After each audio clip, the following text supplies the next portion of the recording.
Good morning. और आप लोग के सहयोग के लिए आप लोग का बहुत धन्यवाद।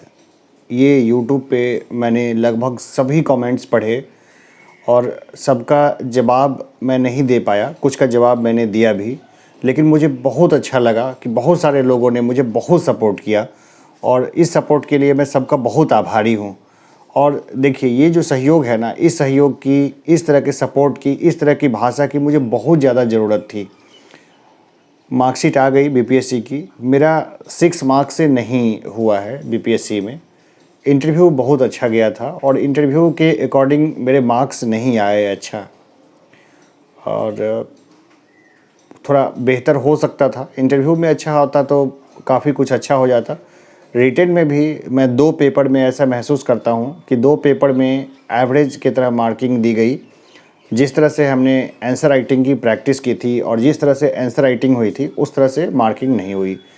पीएसआईआर में मुझे सेकंड हाईएस्ट मिला हुआ है मार्क्स वगैरह।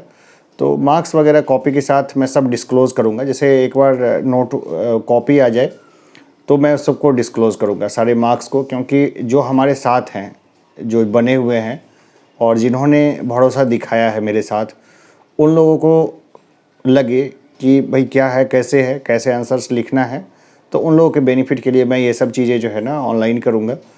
और 6 मार्क्स से नहीं होने का मुझे बहुत झटका था, बहुत बड़ा झटका था। ख़ास करके जो मेरे पेरेंट्स हैं, जो ओल्ड हैं, उनकी तरफ से भी एक अजीब तरह का दबाव आया। ख़ास करके जब मेरे फादर ने बोला, जो अब मैं इतना बूढ़ा हो गया हूँ, इतना लंबा समय बाद रिज़ल्ट आता है, क्या पता आगे कब देखें इसको सफल होते हुए। तो मेरे ऊपर नेचुरली बहुत ज़्यादा प्रेशर पड़ा, बहुत ज़्यादा दबाव हुआ। और ये सब सोच के ना मेरे अंदर बहुत ज़्यादा निगेटिविटी हो गई, इतनी निगेटिविटी हो गई कि मैं बता नहीं सकता। अगर कोई, जैसे मैं झेला हुआ हूँ लाइफ में, मैंने बहुत कुछ झेला है, और उसी जो पहले का संघर्ष है ना, वो कहीं ना कहीं ये अनुभव है ना, मुझे ये शक्ति देता है कि चीज़ों को झेल लूँ, चीज़ों को सह लूँ, थोड़ा सा समय निकाल लूँ। एक ऐसी घटना हुई थी। देखिए, जो स्टडी के ख्याल से हैं तो चाहिए तो वीडियो से चले जाइए। वीडियो पे मैं ऐसे ही आपस की बात कर रहा हूँ। क्लासेस मैं रेगुलर करूँगा और वो बता दूंगा कि मैं क्लासेस ले रहा हूँ। उस समय मैं ये बातें नहीं करूँगा। क्लासेस के समय में जो है ना, वो बातें नहीं होगी। तो क्या कर रहा था मैं, जो पहले है ना, जैसे स्कूलिंग थी, मैं सरकारी स्कूल से पढ़ा हूँ, बाद में इंजीनियरिंग किया, एमटेक किया, एमबीए वगैरह जो भी है वो बाद की बात है। तो मैं सभी सिचुएशन में ढलने के अकॉर्डिंग जो है वो बना हूँ। कोई भी सिचुएशन हो उसमें मैं ढलने की कोशिश करता हूँ। लेकिन फर्स्ट टाइम जब कभी डिप्रेशन आता है ना, तो वो चरम पर होता है। उस समय लगता है कि शायद हम इसको सह ना पाएँ। मैं 5वें और 6ठे दिन में सो पाया। और देखिए कि मैं हमेशा यही सोचता रहा कि कमी कहाँ रही, ऐसा क्या हुआ जो बहुत बड़ी कमी रह गई। कमी को फाइंड आउट करने के लिए मैंने बहुत सारी कोशिश की। इंटरव्यू के रिगार्डिंग मैंने कई सारी बहुत क्लासेस ली थी और बहुत सारे लोगों से मेरा इंटरेक्शन भी हुआ। मैं जब कॉलेज में स्टूडेंट्स का वाइवा लिया करता था, तो भी मुझे मालूम था कि कौन सा एक्शन देना है, कैसे एक्शन देना है, और भी कई सारी चीज़ें हैं जो, देखिए, सब कुछ डिस्क्लोज़ करना जो है यहाँ पे इस चैनल पे संभव नहीं है। सब लोग तो अपने ही हैं, ठीक है। जैसे अगर 2000 लोग लाइक करते हैं तो 5 डिसलाइक्स भी तो होते हैं। तो 5-7 जो लोग होते हैं नोटोरियस होते हैं। इसलिए मैं हर चीज़ जो है ना यहाँ पे नहीं डिस्कस करना चाहूँगा बहुत सारी चीज़ों को। जैसे कि कई लोग मार्कशीट मंगा रहे हैं, तो मैं कुछ लीगल एक्शन के बारे में भी सोच रहा हूँ। अभी तक कुछ सोचा नहीं है मैंने, लेकिन मैं कुछ लीगल एक्शन के बारे में भी सोच रहा हूँ। तो इस हिसाब से मैं हर चीज़ों को जनरलाइज़ नहीं करना चाहूँगा। और देखिए, खुद को कैसे संभाला मैंने बोर्ड पे लिख, एक बोर्ड और लगा रखा है मैंने, छोटा सा बोर्ड है। जब कई बार टॉपिक जो है ना छूटे नहीं, तो छोटा बोर्ड है। तो यहाँ पे जैसे पढ़ाता हूँ, कई बार ऑनलाइन क्लास लेता हूँ, तो टॉपिक वहाँ लिख लेता हूँ। उसी हिसाब से मैंने वहाँ लिख रखा है। तो जैसे खुद को कैसे संभाल रहा हूँ, है ना, खुद को कैसे संभाल रहा हूँ। देखिए, व्यस्त रहने की जो कोशिश है ना, वो सबसे अच्छी कोशिश होती है। अगर कितना भी बड़ा पेन है तो खुद को व्यस्त रखिए। मेरे मित्र हैं नवीन कंठ जी, जो दिल्ली में हैं, जो हमेशा गाइड करते हैं, तो उन्होंने बोला था कि किसी भी व्यक्ति के पास हर हाल में काम होना चाहिए, काम नहीं है तो वो आदमी काफ़ी परेशान हो जाएगा, काफ़ी परेशानी में चला जाएगा। तो उनकी बात को मैंने बहुत सीरियसली लिया है और मैं क्या है ना कि काम की तलाश में हूँ। और देखिए, क्लास लेना काम नहीं है क्योंकि उससे पैसे नहीं आएंगे, और पर्सनल खर्चे मैं खुद ही मैनेज करना चाहूँगा हमेशा ही। पर्सनल खर्चा जो भी है मेरा, पहले खुद किया भी है, लेकिन लंबे लॉकडाउन के कारण काफ़ी परेशानी आ रही थी। लेकिन फिर भी मेरा ये है, चाहे कुछ ही हो जाए, कि कहीं से मदद नहीं लेना, खास करके पेरेंट्स वगैरह जो भी लोग हैं उनसे मदद नहीं लेना, किसी भी तरीके से मदद नहीं लेना, चाहे कुछ ही हो जाए। लेकिन एकदम सिंपल तरीके से रहना, सिंपल लाइफ स्टाइल को मेंटेन करना और बस अच्छे से रहना। अब देखिए, अब आगे क्या करूँगा, एक ये भी है कि अब आगे क्या करूँगा। तो आगे जो है क्लासेस मैं रेगुलर लूँगा, एक बुक पकड़ूँगा, सबको अच्छे से पढ़ाऊँगा, उसमें बहुत सारी चीज़ें हैं मैं बताता जाऊँगा। दूसरी बुक उठाऊँगा, पहले बुक में क्या क्या चीज़ पढ़ा दिया है उसको छोड़ के जो उसमें है उसको पूरा कर दूँगा। इस तरीके से प्री मेंस और इंटरव्यू के लिए मैं एक साथ ही सबको लेके चलूँगा कि प्री मेंस और इंटरव्यू तक लोग चले जाएँ। और देखिए, प्री और मेंस मैंने कई बार क्वालिफ़ाई किया है, तो प्री और मेंस का बहुत ज़्यादा एक्सपीरियंस है। तो यहाँ पर क्या है कि मेरी ये कोशिश रहेगी कि प्री मेंस वगैरह का जो मटेरियल है उसको अच्छे से बताऊं। एक चीज़ में देखा है मैंने कि कई लोग हैं जो कि काफ़ी सफल हैं, काफ़ी सफल उनका कैरियर है, और उन्होंने कोई एग्ज़ाम नहीं क्रैक किया, मतलब बिल्कुल भी कोई एग्ज़ाम क्रैक नहीं किया है, लेकिन वो पढ़ाते हैं और बहुत सफल है, उनका टीचिंग कैरियर बहुत सफल है, उन्होंने बहुत अच्छे रिजल्ट्स भी दिए हैं। खुद जिन्होंने प्री नहीं क्वालिफ़ाई किया है वो प्री के लिए एक दो टॉपिक को पढ़ाते हैं, और पढ़ाने में वो भी उनकी बहुत अच्छी मास्टरी है, मुझे बहुत अच्छा लगता है। जैसे स्टडी आईक्यू पे मैं देखता हूँ कई सारे लोग हैं जो सिर्फ पढ़ाते हैं, और पढ़ाने के दौरान ही उनकी काफ़ी अच्छी प्रैक्टिस भी है, बोलते भी बहुत फ्लुएंट हैं, और बहुत अच्छा कंटेंट भी वो लोग बनाते हैं। और मैंने भी बाद में इस बात को महसूस किया कि एमटेक हूँ मैं, और मैं टेक्नोलॉजी का बिल्कुल कम इस्तेमाल कर रहा हूँ।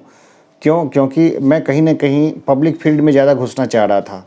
पब्लिक फ़ील्ड में जाके काम करने की मेरी बहुत इच्छा थी, और देखिए स्वाभाविक सा इच्छा है। अभी मैंने पहले ही बोल दिया है कि नॉन एकेडमिक वीडियो है, जिसको जाना है चले जाएँ बीच में ही छोड़ के। अभी एक दुखद दुर्घटना देखने को मिली है। मैं क्या शहर वाले घर में रहता हूँ, तो कुछ समय पहले मैं गाँव चला गया। तो ग्रामीण साइड में वहाँ पर क्या था कि एक बच्चे को सांप ने काट लिया था, उसके ननिहाल में सांप ने ननिहाल में काटा। तो वो लोग उसको लेकर के तुरंत डॉक्टर के पास नहीं गए, वो पहले झाड़ फूँक में लग गए। एक तो बहुत लेट पता ही चला कि बच्चे को सांप ने काटा है, फिर उसको झाड़ फूँक में लग गए तो वहाँ पे टाइम लग गया। इसके बाद उसको प्राइमरी हेल्थ सेंटर में लेके गए। प्राइमरी हेल्थ सेंटर में एंटीवेनम मौजूद नहीं था, सांप काटने के लिए जो सुई दी जाती है वो वहाँ पे मौजूद नहीं था, जिसके कारण उसको फिर वहाँ से पीएचसी से रेफ़र कर दिया गया सदर हॉस्पिटल में। सदर हॉस्पिटल में जब रेफ़र कर दिया गया तो वहाँ पर उस बच्चे को मृत घोषित कर दिया गया। उस बच्चे को लेके सब गांव में आए। गांव में ले जाने के बाद फिर उसको एक जगह और था, मुजफ्फरपुर में ले गए। वहाँ पर लास्टली बच्चे की डेथ हो गई, और रात में उसको ले गए। जिस समय मैं वहीं था, सब मैं चश्मदीद था, सब कुछ मैं देख रहा था। तो मेरा बहुत कलेजा जो है ना काफ़ी फट रहा था, और काफ़ी बुरा भी लग रहा था। और मैंने उस दुख को अपने दुख के साथ, मैं एक एग्ज़ाम में सफल हुआ हूँ, इस एग्ज़ाम से मुझे बहुत एक्सपेक्टेशन थी, इसको लेकर के मैंने काफ़ी प्लान बना रखा था। ये जो बोर्ड है ना, इस बोर्ड को मैंने इस हिसाब से बनवाया था कि इसको मैं अपने गांव में दे दूंगा, और वहाँ पे किसी को डिपोट कर दूंगा। अपने मेरी जो 1 महीने की सैलरी होती, पूरी 1 महीने की सैलरी मैं उसको दे देता, जो उसको पढ़ाता या पढ़ाती, और वो ग्रुप मिल के जो है उसको वहाँ पे स्टूडेंट्स को पढ़ाते। इसी हिसाब से मैंने उसको बोर्ड को तैयार किया था। इसी हिसाब से बोर्ड को तैयार किया था मैंने। तो ये प्रोजेक्ट मेरा सफल नहीं हो पाया। इसके अलावा भी और कई सारे प्रोजेक्ट्स थे, लेकिन वो सब प्रोजेक्ट्स सफल नहीं हो पाए। तो मैंने नए प्रोजेक्ट्स के ऊपर ध्यान देना शुरू कर दिया है।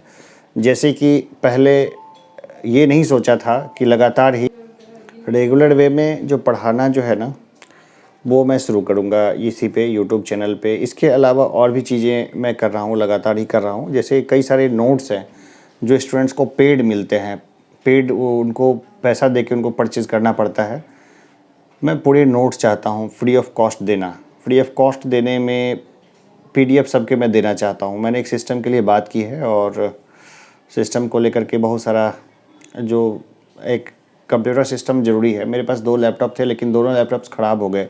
काफ़ी लंबा लॉकडाउन था, बीच में प्रोजेक्ट्स भी नहीं आ रहे थे, तो सब कुछ चौपट हो गया था, सारा काम धंधा ये वो सब कुछ ही। तो वैसे कंडीशन में मेरी ऑफलाइन क्लास भी थी एक। ऑफलाइन क्लास में कई सारे सफल लोग भी हैं। 20 लोग जॉब में जाएंगे, BSF में हो गया, ग्रुप D वगैरह में हो गया। तो मैं उनको भी मोटिवेट करता था, go through BPSC, go through UPSC BPSC की तैयारी करो भाई, उसको आराम से तैयारी करो।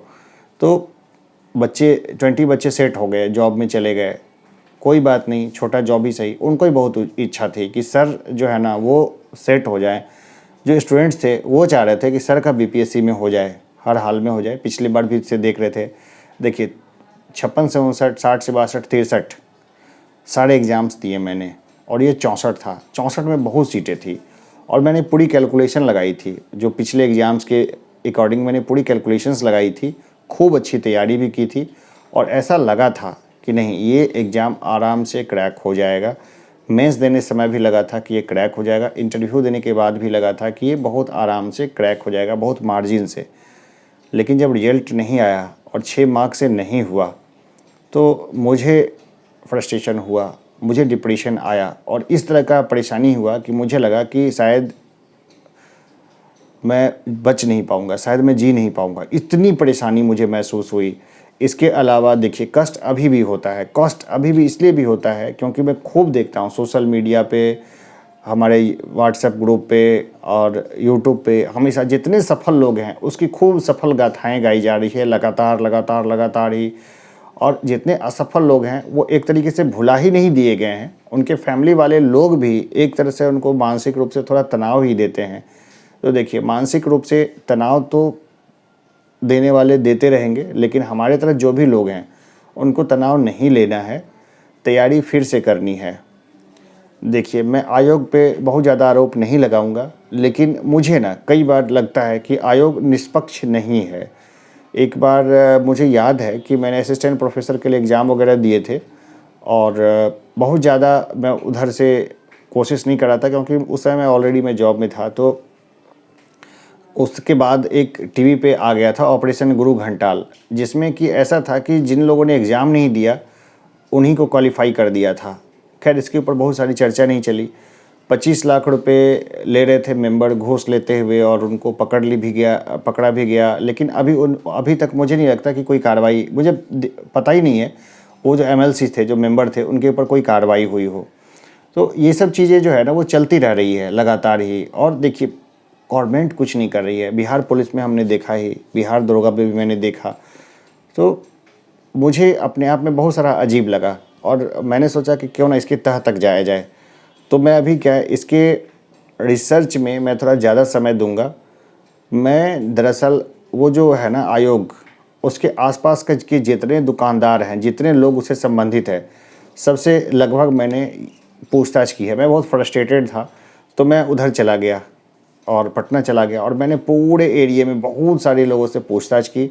बहुत सारी बातें की जानकारी मैंने इकट्ठी की, बहुत सारी बातें मैंने अपने साथ जोड़ा और मुझे जो बातें पता चली है वो काफ़ी लंबी चौड़ी है, तो एक वीडियो में वो होगा नहीं। और अगर आप लोग चाहेंगे कि वीडियो बनाएं तो मैं वीडियो बना दूंगा, लेकिन उसमें सबसे बड़ा रिस्क ये है कि इसके बाद मेरा जो कभी कैरियर हो सकता था उसके ऊपर बहुत ज़्यादा इफ़ेक्ट पड़ सकता है, क्योंकि जो बातें हैं वो बहुत अप टू द फेवर नहीं है सरकार के। और रही बात आगे की, तो आगे की बात ये है कि मैं कोई एक्टिविस्ट बनना नहीं चाहता, कि मैं किसी बात ना विसिल ब्लोअर बनना चाहता हूँ कि आप विसिल ब्लो करिए पहले, ना एक्टिविस्ट बनना चाहता हूँ, ना विसिल ब्लोअर बनना चाहता हूँ।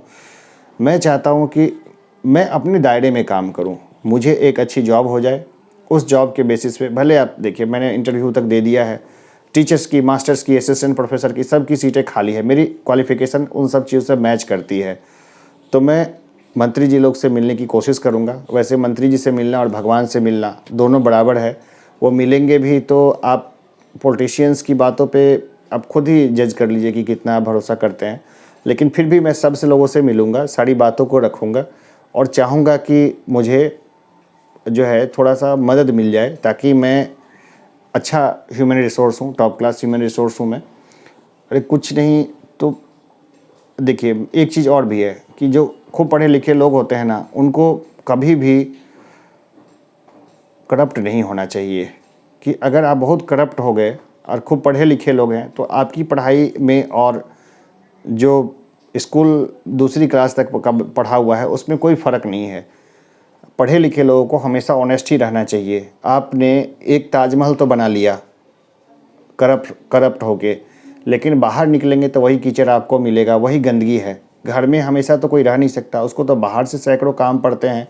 आप ऑन एन एवरेज देखिए तो लोग जो है 12 से 16 घंटा बाहर ही बिताते हैं और घर में कम ही वक्त बिताते हैं।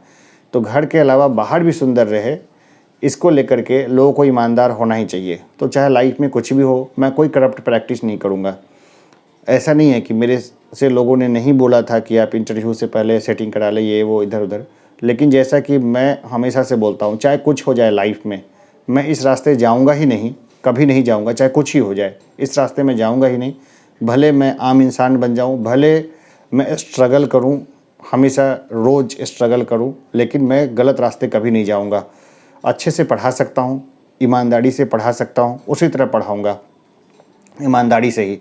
बहुत कम फ़ीस में, फ़ीस ऐसे भी कोचिंग में चलाता था, ऑफलाइन कोचिंग, तो आज तक मैंने किसी से फ़ीस नहीं मांगी। जो स्टूडेंट्स मेरे देख रहे होंगे वो जानते हैं, मैंने किसी से फ़ीस नहीं मांगी। इवन कि वहाँ का रेंट भी जो था ना, वो मैं अपनी जेब से भरता था हमेशा ही, और कभी तकलीफ़ नहीं हुई। लेकिन लंबे लॉकडाउन ने और बाकी चीज़ों ने सिस्टम को बहुत ज़्यादा तोड़ के रख दिया।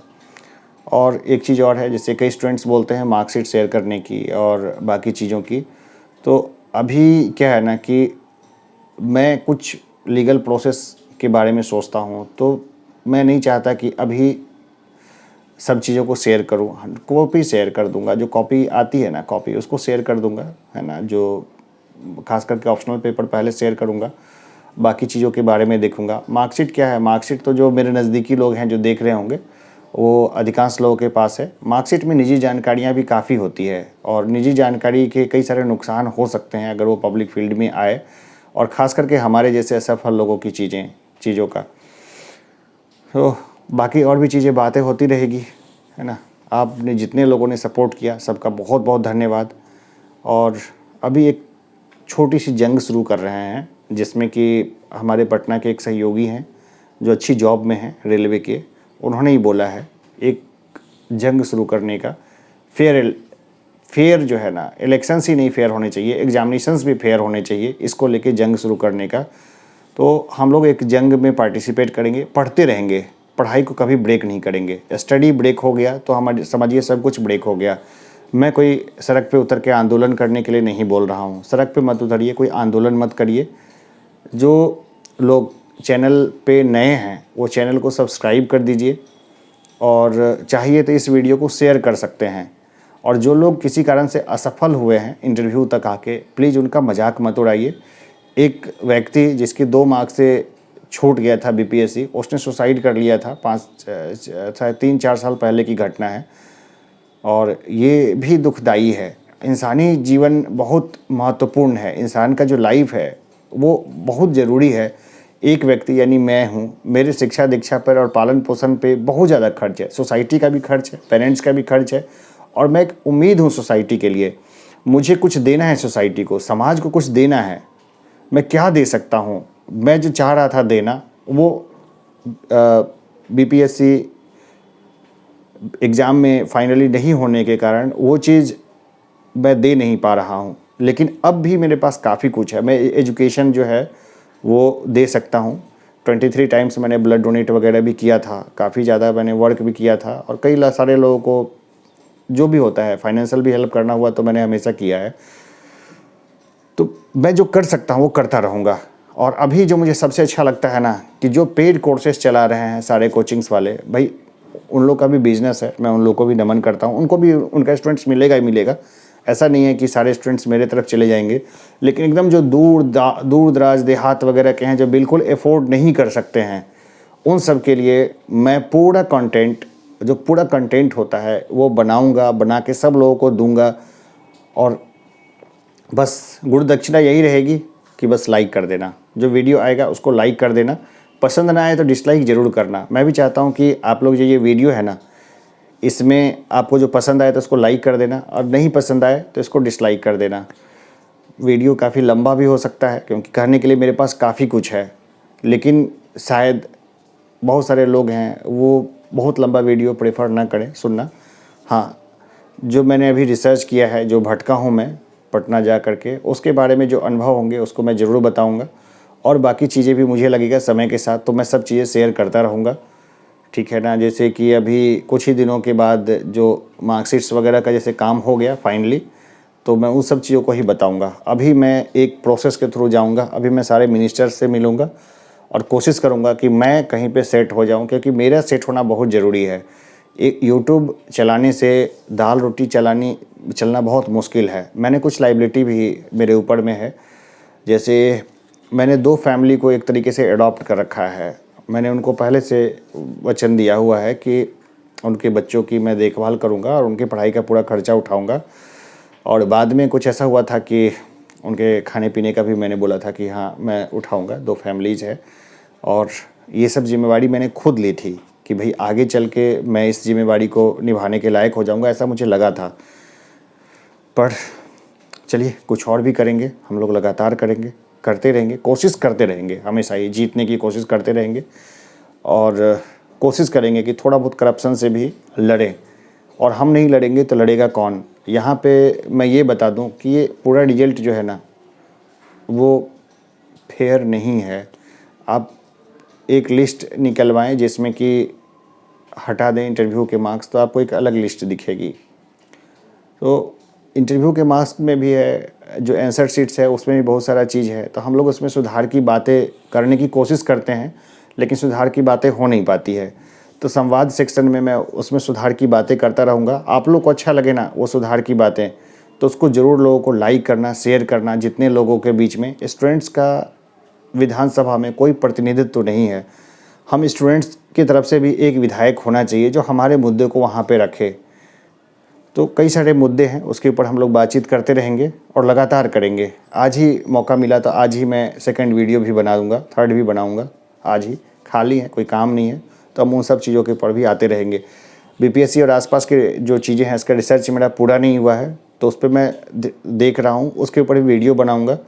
पर्सनल डेटा जो होता है, जो एकदम खास डेटा है, उसको अभी शेयर करने से कुछ दिन के लिए मैं बच रहा हूँ, लेकिन बहुत ज़्यादा दिनों तक मैं उसको छुपाऊंगा नहीं, सब लोगों को शेयर करूंगा। जैसे मार्कशीट है, कॉपी है, वो सब कुछ जानने का आप लोगों को हक है।